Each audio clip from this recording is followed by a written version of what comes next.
So, syempre, nasira ang buong Senado. Ang sa akin po, nalulungkot ako sa takbo sa totoo lang po, I have to be honest. Muntik na rin po kung nag-isip na umalis sa majority kasi parang kung ganitong direksyon, sinusulog na natin ang sariling bahay natin, ating colleagues, napapabayaan natin, nakakalimutan natin yung mga tunay na salarin. No? Yung bonus na ginawa ng Lasaldico, ng mga kontraktor. Just yesterday, Mr. President, Senator Lacson clarified that he did not mean to put anyone on the spot but expressed that this is a chance for both houses to heed to the public outrage against corruption.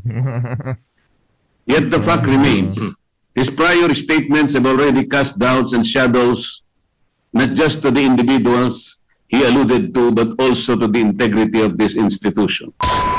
Hindi, ganito ho kasi yan mga kababayan. Sa pagpupumilit nitong si Tuta Soto at nitong si Ping Lacson Boytago na maiportray nila ang kanilang mga sarili bilang malinis na congressman, nag-backfire ho sa kanilang dalawa yung mga kaepalan nila na yan. Balita ho natin, nagkagulo ho sila sa caucus. Ganito ho kasi yan mga kababayan. Nung una, sinasabi nitong si Lacson, ni Lacson at nitong si Soto, kesyo nag-text itong si Yusek Cabral, sa kanila dito kay Soto at hindi niya ito pinansin. Hindi niya tinanggap yung inaalok na kung ano mga proyekto o insertion siguro yan. Ibig sabihin, gusto nilang ipakita na ayaw ko yan, pangit yan, hindi magandang insertion. Tapos maya-maya, sisigunda tong si Ping Lacson na sasabihin niya, majority ng mga senador merong insertion noong 19 Congress. Tapos ngayon nagpapaliwanag sila na hindi naman masama ang insertion. Ano nga ba talaga? Kaya naman napatayo na ho itong si Senator Rodante Marcoleta diyan sa kabalintunan ng dalawang unggoy na yan.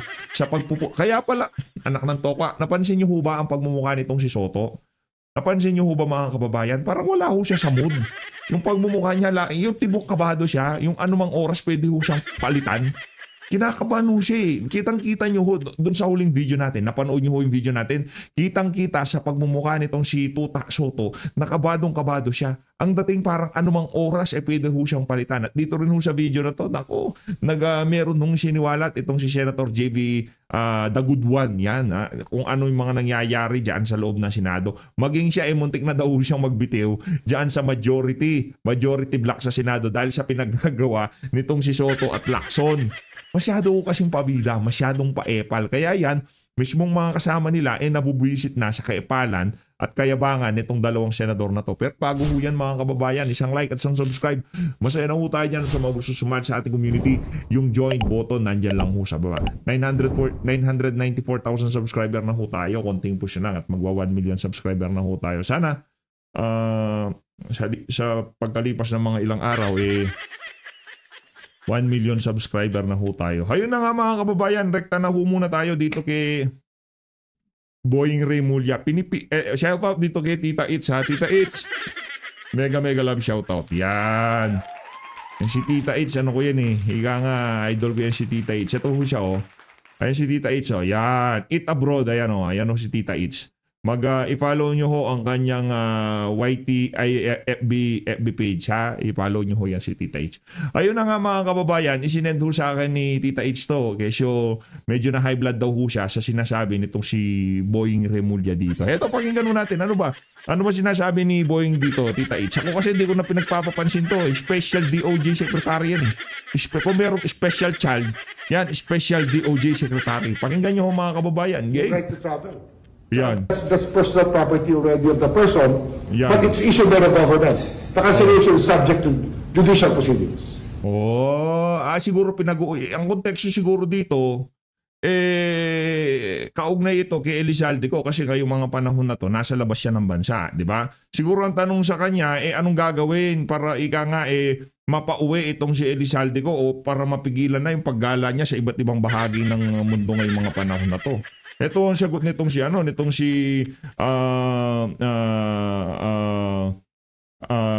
Boying Remulla na kesyo pagmamay-ari na daw, personal na daw pagmamay-ari ng kung sino mang individual ang pasaporte. Pagkakaalam mo natin parang pribilehiyo din yan, di ba? Correct nyo kung mali ako, parang ano ho yan, di ba? Parang lisensya yan. Pagmamay-ari yan ng Estado. Ngayon, halimbawa sa LTO, magkakaroon ng pagdinig pagka kakansilahin na o kukunin na ang iyong lisensya. Parang ganun din ho yan, pribilehiyo ho yan. Ini-issue yan ng pamahalaan. Ngayon, nagdudumilat na ho yung mga ebidensya na kung saan talagang involved itong... ang problema kasi dito kay Boy, walang humpay ho yung pagdepensa niya dito sa kanya mga kaibigan na to eh. Kay Martin Romualdez, kay Eddie Zaldico. Kahit siyang beses lang, Secretary Boying Remulla, para sa tao naman ho kayo, tigilan nyo na ho yung pag-ano nyo na yan, yung pagmamaniobra nyo na yan. Sa bagay, pagkadiniin mo nga naman pala itong si Eddie Zaldico. Kasi ano ho ho silang make or break ho sila ngayong mga panahon na to. Ganito, halimbawa, hindi niya kinampihan itong si Zaldico. Talagang pinagpilitan nilang mapauwi itong si Eddie Zaldico. Ang mangyayari, siguro ngayon pa lang konektado na si Martin Romualdez, lalong madidiin itong si Martin Romualdez. Lalo ho siyang madidiin. Ngayon, pag nadiin si Martin Romualdez, yung pangarap nila maging presidente si Martin Romualdez para hindi maging presidente si BP Sara. Kasi pagka naging presidente si BP Sara, sinisigurado ko may stress ka, Boying Remulla. May stress ho yung mama na yan, 100%, 110%.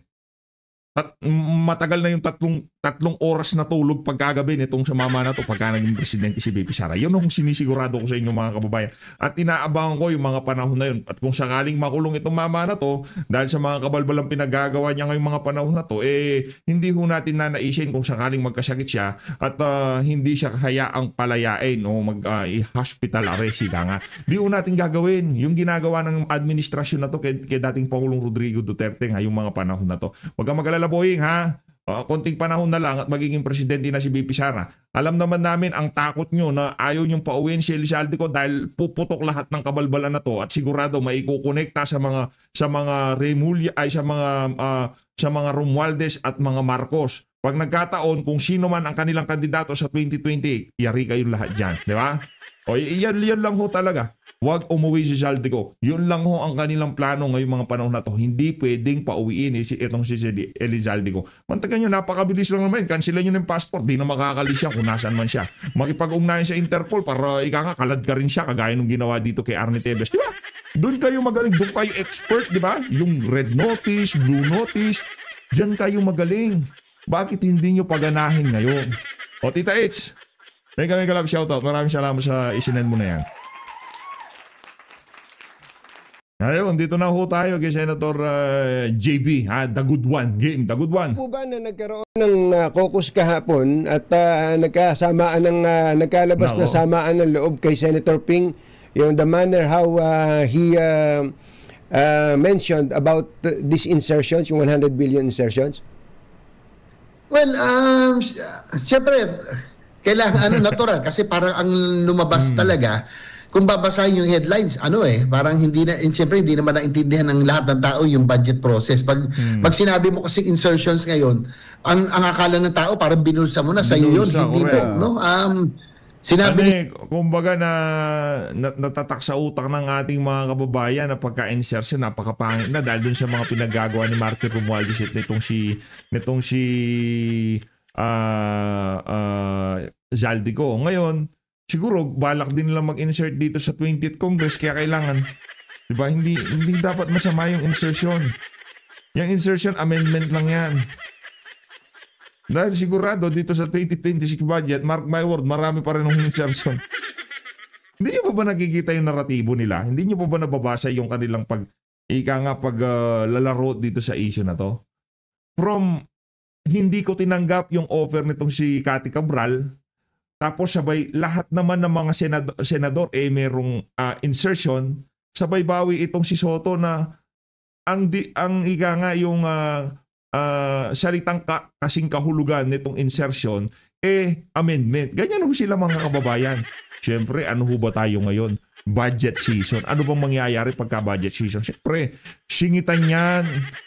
Alangan naman, di ba? Ang daming lalapitan sa kanilang mga mayor, mga kapitan, di ba? Paano ba yan, sir? Yung namin, yung ilog namin, umaapaw na. Ano gagawin natin? Flood control. Ano natin gagawin? Wala naman sa NEP yan. Insertion, di ba? Kaya kailangan, hindi masamang insertion. Ganyan lang ho tayo paikutin itong mga, nasa inyo naman ho yan. Kung ika nga sasabay kayo sa saliw ng tugtugin nitong si Soto at nitong si Lacson. Wag mo kayo, pagka lumabas sa bunganga ni Soto at nitong si Lacson, wag mo kayo maniwala. Mga puppet ho yan ni Martin Romualdez kung anong gustong sayaw kung anong gustong galaw nitong si Martin Romualdez, igagalaw nitong dalawang puppet na to. Ni Senator Lacson na sinasabi niya, kina-qualify po niya, no? Kinorek niya na meron daw, hindi lahat ay meron na siyang correction na not all amendments are bad. So, syempre, nasira ang buong Senado. Ang sa akin po, nalulungkot ako sa takbo sa totoo lang po, I have to be honest. Muntik na rin po kung nag-isip na umalis sa majority kasi parang kung ganitong direksyon, sinusulog na natin ang sariling bahay natin, ating colleagues, napapabayaan natin, nakakalimutan natin yung mga tunay na salarin, no? Yung modus na ginawa nila Saldico ng mga kontraktor at iba pa. Hindi kasi, Sen. JB, ang utos sa kanya ni Martin Romualdez, ipasa yung bola sa mga senador. Hindi naman sinabi ni Martin Romualdez na dapat kailangan natin masolusyonan itong problema dito sa flood control. Lahat dapat sagasa ito. Hindi yun eh. Ang instruction na binigay sa kanya, i-dribble nyo, merong, nasa na si Sir Orly Gutesa. Di ba nasa na yung statement niya? Pinilit tinabunan kahit na magmukhang tanga na itong dalawang senador na to, matabunan lang nila yung statement itong si Sir Orly Gutesa. Di ba? Kita nyo ho yun mga kababayan. Kahit na sarili nila, isusubo nila sa kahihiyan. Isusubo nila sa kawalang hiyaan. Basta ika nga mapagtakpan lamang yung mga testimonya na maglilink dito kay Martin Romualdez, dito sa napakalaking skandalo ho na to mga kababayan. Parang nawawala nakapokus sa Senado kung sino yung susunod na babanggitin. So sana po ay maging mas maayos ngayon dahil masyado na mainit, kailangan merong resulta ito. Pero wag naman ho sanang sunugin ang ating institusyon dahil hindi naman ho lahat, no? Kaya nga sabi ko, inamin ko nyo, hindi, not all, I think all senators have amendments pero hindi ho lahat masama yan. It's all for advocacy. Senator Pia Cayetano, bawa sa higher education, kami po sa health. Hindi ho masama ho yan. Inamin po natin. Personally, PH update, tatanungin nyo ba ako kung masama yan o maganda yan? Tayo, depende kung sino nag-i-insert. Depende kung ang nag-i-insert yan, si Martin Romualdez at itong si Saldico, manalangin na ho kayo. Magdasal na ho kayo. Lahat ng dasal na Latin na alam nyo, isa-isahin nyo na. 5 beses na ama namin na Latin siya. Anak na to, kaya riho kayo dyan. Pagka ang nagsingit na sa budget, si Saldico at yan si Martin Romualdez, magkakandaloko-loko yan sigurado. Depende. Kunyari naman na magsingit sa budget. Halimbawa, itong si, bigay tayo ng magandang halimbawa dyan. Yang si Senator, sino ba? PH, wala akong maisip. Meron naman, kayo naman. Sino ba? Bala nga dyan. Kayo talaga. It's a part of our job. Senator JV Ejercito, ayun na nga, maraming salamat Senator JV Ejercito. Punta naman ho tayo dito kay Congress Miao. Ito naman si Lacson. Oy Lacson, huwag kang masyadong pikon. Masyado kang pikon. Noong si Senator Rodante Marcoleta, linabasan ng balita dyan sa Billionaire News Channel. Talagang, alam naman namin. Nasa bakod nyo ang nagpalabas ng balita na hindi ko sinasabing si Ping Lacson nasa bakod nyo, nasa bakod ng mga individual na gustong protektahan si Martin Romualdez. Hindi ko sinasabing si Ping Lacson. Yung tipong pilit na kinokonekta yung independent director na kesyo delikadesa daw, dapat tumigil itong si Senator Rodante Marcoleta. Yung tangang reporter. Yung kasama sa picture nito si Martin Romualdez. Di ba? Ang labo ng mga kababayan. Ngayon ho, nagalit ho siya dito kay Congress Miao. Dito kay Kiko Barsaga. Nagalit ho itong si Ping Lacson. Ito ang pinakahuling balita dito sa galit niya. Nagalit si Ping Lacson kasi pinakitahan ng larawan. Ngayon, siyempre, yung mga kababayan nating netizen, malilikot ang utak Malilikot ang utak. Pero hindi si Lacson ang sinasabi kong tinutuko. Yan, dapat ganun ka PH. Ayusin mo kasi. Linawin mo muna. Itong post na to ni Congress Miao, hindi naman ibig sabihin, yan si Senator Ping Lacson. Base ho kasi sa teka lang, lakihan ko mga kababayan na. Lakihan ho natin para ika nga solidong-solido. O yan, ito, yan. O yan, o. Okay. O yan. Ayan. Ha? Hindi, itong post na to, kasi ganito ho yan mga kababayan. Nag-post itong si Congress Meow. Okay? Congress Meow nag-post. Sinasabi nitong si Ping Lacson, hindi niya kilala mga diskaya. Maya-maya merong lumabas na picture na, ba't kasama mo sa picture? Bakit hindi mo kakilala? Ano yan? Katangahan na naman? Tapos, kanina, 1 hour ago, nag-post itong si Congress Meow. Ang pinakahuling binira, ika nga, talagang ginudngod nitong si Congress Meow sa mga recent post niya, walang iba itong si Ping Lacson. Ngayon, hindi ko sinasabing si Ping Lacson to ha. Malinaw siya na hindi kayo ang tinutukoy ko dito, okay? Nagkataon lang na nabanatan kayo doon sa post ni Congress Meow. Ngayon, nakakatanggap daw di umano ng my intelligence network has informed me that certain senator is plotting to end my life. Hindi congressman ha, senator. Hindi congressman, linawin natin. Kasi maraming binibira yan. Mayor Martin Romualdez, Saldico, Marcos Jr. Di ba? Maraming binibira yan si Congress Meow. Marami ho siyang binabanatan ngayong mga panahon na to. Lininaw ho niya, hindi certain politician. Certain senator. Sino kaya sa mga senador? Hindi natin alam. Ikaw ba yan, Senator Rodante Marcoleta? Hindi ko ho alam mga kababayan. Sinasabi ko, hindi ko ho alam. Sino kaya itong nagpaplano para ng masama dito kay Congress Meow? Sino kayang senador ito? Para doon sa mga senador na nasaktan, hindi lang naman kayo ang nakadaupang palad nitong si Curly at Sara Diskaya. Huwag kayong masyadong balat sibuyas. Anak ng tokwa, politika lang yan. Pagkatapos, sinasabi nyo, veterano kayo, makakapal na makakapal na balat nyo sa pagdating sa KTCC. Tapos, di ba, nakanti lang kayo ng konti, nag-iiyakan kayo, ang lalabo nyo, di ba? Tanaw nga tayo dito kay Senator Rodante Marcoleta, nakakaantong si Eto, kabado na dito si Soto, yung tipong anumang oras baka biglang meron tumayo, ibakante. Maraming galit dito kay Soto at kay Lacson, no? Masyado kasi silang garapal, masyado silang nagpaka-obvious na talagang pinagtatanggol nila itong si Martin Romualdez at itong si Marcos Jr. Saldico dito sa issue ng flood control. Sa totoo lang. Mr. President, to avail of the privilege I move that we recognize Senator Rodante Marcoleta. Senator Dante Marcoleta is recognized.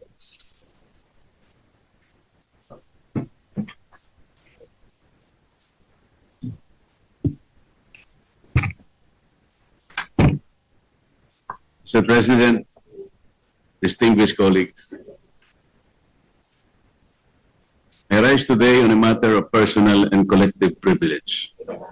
Last Sunday, September 28, Senator Panfilo Lacson revealed that almost all senators in the 19th Congress inserted at least 100 billion worth of items in the 2025 GAA.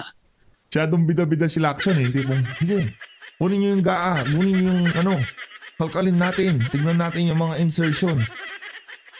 Sila lang, gusto kasi nila itanggalin yung kay Gutesa. Kaya lahat ng, kahit magmukha silang tanga, magmukhang demonyo lahat ng mga kasama nilang senador dyan. Di ba? Kahit na magmukhang mga kawatan yung mga kasama nilang senador dyan, basta matakpan lamang yung kay Gutesa, lahat gagawin nila. Citing that he had gathered documents showing that those were individual insertions. He said that such insertions could threaten the economy. Sinabi pa po niya, Mr. President, sa budget deliberation, pwede kong tanungin ito bakit pinayagan ito. Ang pagbusisi, lalo sa plenary, gusto kong malaman ilan ang isiningit na insertion, ang nag-release at paano na-implement. Mr. President, when former DPWH Undersecretary Cabral, as disclosed by Senator Lacson, offered insertions in the 2026 budget to the Senate President, Senator Soto boldly refused, invoking transparency and good governance. Yeah. At that time, he appeared to draw a moral line Correct. that insertions were wrong. Diba? Ano siya eh, tipong, oh, grabe naman yan si Soto. Galing naman. Hindi niya sinagot yung mensahe nitong si Yusek Cabral. Very good. Good job. Ang husay, di ba? Thumbs up lahat sila sa kanya eh. Oh, tuloy natin. Does this mean that the Senate President never had budget insertions during all the time he served as Senator of the Republic and as Senate President for almost 5 years? Yan. Yet when it was revealed that 100 billion worth of insertions actually found their way into the 2025 budget through the Senate itself, the Senate President shifted tone and justified them as part of the regular budget process. Yeah. At the start of the plenary session last Monday, he even said, and I quote, "Amendments, insertions, or whatever you want to call it, whether individual or institutional, are part of the regular budget process." Yan. These seemingly inconsistent positions have once again stirred confusion not only within this chamber, but more importantly, among our people. Just yesterday, Mr. President, Senator Lacson clarified that he did not mean to put anyone on the spot, but expressed that this is a chance for both houses to heed to the public outrage against corruption. Yet the fact remains, his prior statements have already cast doubts and shadows, not just to the individuals he alluded to, but also to the integrity of this institution. Bawi kasi ito sila. Sasabihin niya to, tapos pag yung tipong napasok siya, problema kasi talagang tinutustaho nila yung mismong Senado porket hindi sila kasama sa 19 Congress. Silang dalawa nitong si Soto, lahat ng kababuyan ginagawa nila ngayong mga panahon na to. Pero isipin niyo mga kababayan, kung kusali sila sa 19 Congress, at tingin niyo ba magsasalita sila ng ganyan? Si Lacson kasi pinipilit niyang ipakita ang kanyang sarili na siya yung isa sa pinakabanal na senador sa kasaysayan ng Pilipinas. Pinaka-uncorruptible. Sino kontraktor ng New Senate Building? Kumusta na yung New Senate Building? Ikaw ang utak nun, di ba? Walang yaka. Bilyon ho ang ginasta doon sa New Senate Building na yun. Hanggang sa ngayon, hindi pa tapos. Habang napakaraming nagugutom na Pilipino ang naisip ng mama na yan, magpagawa ng New Senate Building. Sino kaya kontraktor nun? Na-curious lang. His disclosure last Sunday ended up banners of newspapers Monday morning, to the consternation of his colleagues. While a caucus was called in the afternoon of the same day to explain that it was not meant to put anyone on the spot but to heed the public outrage. Parang nakikita ko na yung caucus yung tipong yung mga aso nitong si Tuta Soto. Nandun sa gilid yan si Ping Lacson, yan si Bam Aquino, si Kiko Pangilinan, si Risa Hontiveros, tapos yung mga taga-minority talaga nagsisigawan. Malinis ba kayo? Ang tanong. Ping Lacson, malinis ka ba? For sure, alam din ng mga kasama nila na mayroong kababuyan yung Ping Lacson na yan. Okay lang yan. Yan naman ang gusto ni Ping Lacson, yung binababoy siya sa social media, di ba? Basta lamang mapagtanggol niya si Martin Romualdez at itong si Marcos Jr. Ang pinakamagaling na presidente para dito kay Ping Lacson, walang iba kung hindi yan si Marcos Jr. We've got your back, sir. Don't worry. It's too late in the day, Mr. President. Mr. President, the confusion is further compounded. For years, Senator Lacson made it his moral crusade to denounce budget manipulations as the breeding ground of corruption, particularly infrastructure projects like flood control. He called them humongous budget insertions that fueled waste and abuse. But then in the wake of public outrage, instead of pressing for accountability and demanding justice for past misuse, he appeared to have abruptly shifted tone. After pontificating on the evils of insertions, he suddenly got off from his hobby horse of morality and simply urged both chambers to heed the public outrage. What does this mean, Mr. President? That after all the thunder, we simply move on. Yan. This inconsistency, first condemning insertions as corrupt, then quietly moving on without demanding redress only deepens public distrust. Yeah. Are we truly committed to reform or merely staging rhetorical battles without the resolve to clean up the rot? This flip-flop erodes the consistency of our institutions' stand. Flip-flopper ka Are pa eh. insertions wrong or are they right? If they are wrong, why did we allow them? If they are right, why did we deny them before? Mr. President, we must confront this issue not with rhetoric, but with clarity of principle. The Senate is tasked under the Constitution with the power of the purse and the vital function of oversight. But let me ask, is oversight synonymous with budget insertions? Or are insertions merely convenient vehicles for pork and patronage? Without a clear framework, we risk reducing this chamber to nothing more than a rubber stamp of the powers that be, thereby undermining the checks and balances carefully designed by the framers of our Constitution.